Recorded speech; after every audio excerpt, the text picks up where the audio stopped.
دوستو سوچئے اگر آج رات پوری دنیا سے ایک چیز غائب ہو جائے تو کیا ہوگا؟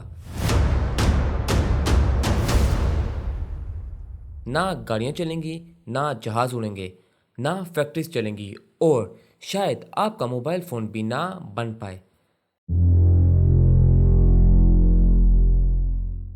میں کسی جادو کی بات نہیں کر رہا، میں بات کر رہا ہوں اس کالے سونے کی جس نے دنیا کی تقدیر بدل دی۔ Crude oil.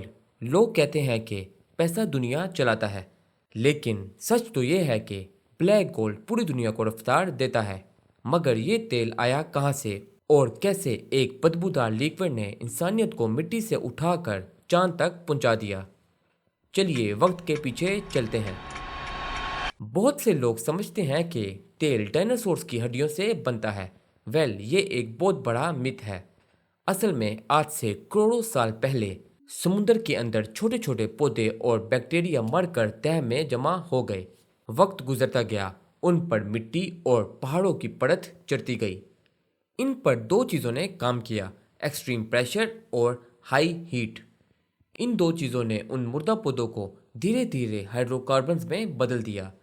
اس پروسیس کے ہونے میں لاکھوں سال لگے، یعنی جو پیٹرول آج آپ اپنی بائک اور گاڑیوں میں ڈلوا رہے ہیں وہ دراصل کروڑوں سال پرانی سولر انرجی ہے جو زمین کے نیچے دبی ہوئی تھی۔ انسان شروع سے کروڈ آئل کے بارے میں جانتا تھا، لیکن اسے استعمال کرنا نہیں آتا تھا۔ اینشینٹ بیبلون میں اسے دیواروں کو مضبوط کرنے کے لیے لگایا جاتا تھا۔ چائنا میں 4 سینچری میں بانس کے ذریعے تیل کو نکالنے کی کوشش کی گئی، لیکن اصلی تبدیلی 1859 میں آئی جب امریکہ کے ایک شخص نے، جس کا نام ایڈمنڈ ڈریک تھا، جسے لوگ پاگل سمجھتے تھے کیونکہ وہ زمین کے نیچے گہرا سوراخ کر رہا تھا، جب اس نے پہلا آئل ویل کامیابی سے کھودا تو پوری دنیا کی نظر بدل گئی۔ شروع میں تیل صرف روشنیوں کے لیے استعمال کیا جاتا تھا کیونکہ تب تک بجلی اور گاڑیاں عام نہیں تھیں۔ جب ہنری فورڈ نے سستی گاڑیاں بنانا شروع کی اور انٹرنل کمبسشن انجن ایجاد ہوا تو کروڈ آئل کی ڈیمانڈ اچانک سے آسمان پر چلی گئی۔ پھر آئی ورلڈ وار 1 اور 2۔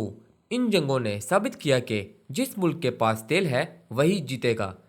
ٹینکس، فائٹر جیٹس اور بحری جہاز، سب کچھ تیل پر چلتا تھا۔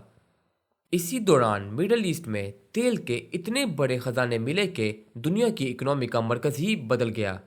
راتوں رات ریگستانوں میں بڑے بڑے شہر کھڑے ہو گئے۔ کروڈ آئل جب زمین سے نکلتا ہے تو وہ کسی کام کا نہیں ہوتا، اسے ریفائنریز میں بھیجا جاتا ہے، وہاں اسے الگ الگ ٹیمپریچرز پر گرم کیا جاتا ہے۔ اسے ہم فریکشنل ڈسٹیلیشن کہتے ہیں۔ اس ایک کالے تیل سے ہمیں کیا کیا ملتا ہے؟ پیٹرول اور diesel, jet fuel, plastic, vaseline اور کاسمیٹکس، روڈ بنانے والا چارکول، یعنی ہماری صبح کے ٹوتھ برش سے لے کر رات کی لائٹ تک ہر چیز میں کہیں نہ کہیں کروڈ آئل شامل ہوتا ہے۔ لیکن دوستو، ہر چمکتی چیز سونا نہیں ہوتی۔ کروڈ آئل نے ترقی تو دی لیکن ہماری زمین کو گلوبل وارمنگ جیسا تحفہ بھی دیا۔ آج دنیا الیکٹرک وہیکلز اور سولر انرجی کی طرف بڑھ رہی ہے۔ تو کیا کروڈ آئل کا زمانہ ختم ہونے والا ہے؟